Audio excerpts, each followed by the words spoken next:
ಸಮಸ್ತ ಕನ್ನಡಿಗರಿಗೆ ನಮಸ್ಕಾರ. ನೀವು ನೋಡ್ತಾ ಇದ್ದೀರಾ ಬಿಬಿ ನ್ಯೂಸ್ ಕನ್ನಡ. ನಾನು ಭುವನ.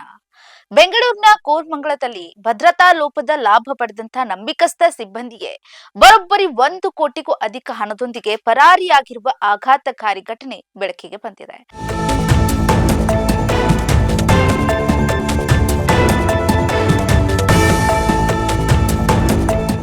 ಈ ಹಿಂದೆ ಸಿಎಂಎಸ್ ಕಂಪನಿಯ ಮಾಜಿ ಸಿಬ್ಬಂದಿ ನಡೆಸಿದಂತ ದರೋಡೆ ಪ್ರಕರಣದ ನೆನಪು ಮಾಸುವ ಮುನ್ನವೇ ಈಗ ಹಿಟಾಚಿ ಪೇಮೆಂಟ್ ಸರ್ವಿಸ್ ಕಂಪನಿಯಲ್ಲೂ ಅಂತಹದ್ದೇ ಕೃತ್ಯ ಮರುಕಳಿಸಿರುವುದು ಬ್ಯಾಂಕಿಂಗ್ ವಲಯದಲ್ಲಿ ಆತಂಕವನ್ನ ಮೂಡಿಸಿದೆ. ಇನ್ನು ಘಟನೆಯ ವಿವರವನ್ನ ನೋಡೋದಾದ್ರೆ, ಕೋರಮಂಗಲದ ಆಕ್ಸಿಸ್ ಬ್ಯಾಂಕ್ಗೆ ಸೇರಿದಂತ ನಗದನ್ನ ವಿವಿಧ ಎಟಿಎಂಗಳಿಗೆ ಜಮಾ ಮಾಡುವಂತಹ ಜವಾಬ್ದಾರಿಯನ್ನ ಹಿಟಾಚಿ ಕಂಪನಿ ಹೊತ್ತಿತ್ತು. ಅದರಂತೆ ಜನವರಿ 19ರಂದು ಕಂಪನಿಯ ಅಧಿಕಾರಿ ಮಿಥುನ್ ಅವರು ಎಟಿಎಂಗಳಿಗೆ ತುಂಬೋದಕ್ಕೆ ಸುಮಾರು 1.37 ಕೋಟಿ ರೂಪಾಯಿಗೂ ಅಧಿಕ ಹಣವನ್ನ 2 ಪ್ರತ್ಯೇಕ ತಂಡಗಳಿಗೆ ಹಂಚಿಕೆ ಮಾಡಿರ್ತಾರೆ.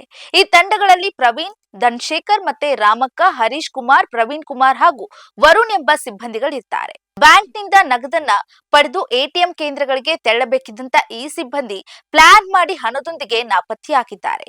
ಒಂದು ತಂಡವು ಸುಮಾರು 57 ಲಕ್ಷ ರೂಪಾಯಿಗಳನ್ನ ದೋಚಿದ್ರೆ ಮತ್ತೊಂದು ತಂಡವು 80 ಲಕ್ಷ ರೂಪಾಯಿಗಳನ್ನ ದೋಚಿಕೊಂಡು ಕಾಲ್ಕಿತ್ತಿದೆ. ಎಟಿಎಂಗಳಿಗೆ ಹಣ ಜಮಾ ಆಗದಿರುವುದನ್ನ ಗಮನಿಸಿದಂತ ಬ್ಯಾಂಕ್ ಅಧಿಕಾರಿಗಳು ಕಂಪನಿಗೆ ದೂರು ನೀಡಿದಾಗ ಈ ಮಹಾ ವಂಚನೆ ಬೆಳಕಿಗೆ ಬಂದಿದೆ. ಕೂಡಲೇ ಸಿಬ್ಬಂದಿಯನ್ನ ಸಂಪರ್ಕಿಸೋದಕ್ಕೆ ಪ್ರಯತ್ನವನ್ನ ಮಾಡ್ತಾರೆ. ಅವರ ಫೋನ್ಗಳಂತೂ ಸ್ವಿಚ್ ಆಫ್ ಆಗಿರುತ್ತೆ.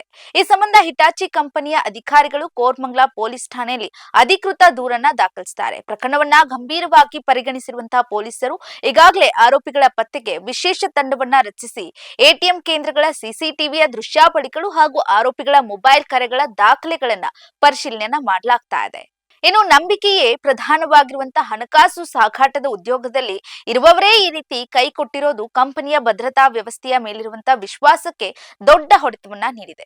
ಸದ್ಯ ತಲೆಮರೆಸಿಕೊಂಡಿರುವಂತಹ ಈ ಕಿಲಾಡಿಗಳಿಗೆ ಪೊಲೀಸರು ಬಲೆ ಬೀಸಿದ್ದು ಶೀಘ್ರದಲ್ಲೇ ಬಂಧಿಸುವ ಭರವಸೆಯನ್ನ ನೀಡಿದ್ದಾರೆ. ಎಷ್ಟೇ ಬುದ್ಧಿವಂತಿಕೆಯಿಂದ ಕಳ್ಳತನ ಮಾಡಿದ್ರೂ ಕೂಡ ಕಳ್ಳರು ಸಿಕ್ಕಿ ಬೀಳ್ತಾರೆ ಅಂತ ಗೊತ್ತಿದ್ದು ಕೂಡ ಮತ್ತೆ ಅದೇ ತಪ್ಪನ್ನ ಮಾಡೋದು ಮಾತ್ರ ವಿಚಿತ್ರ.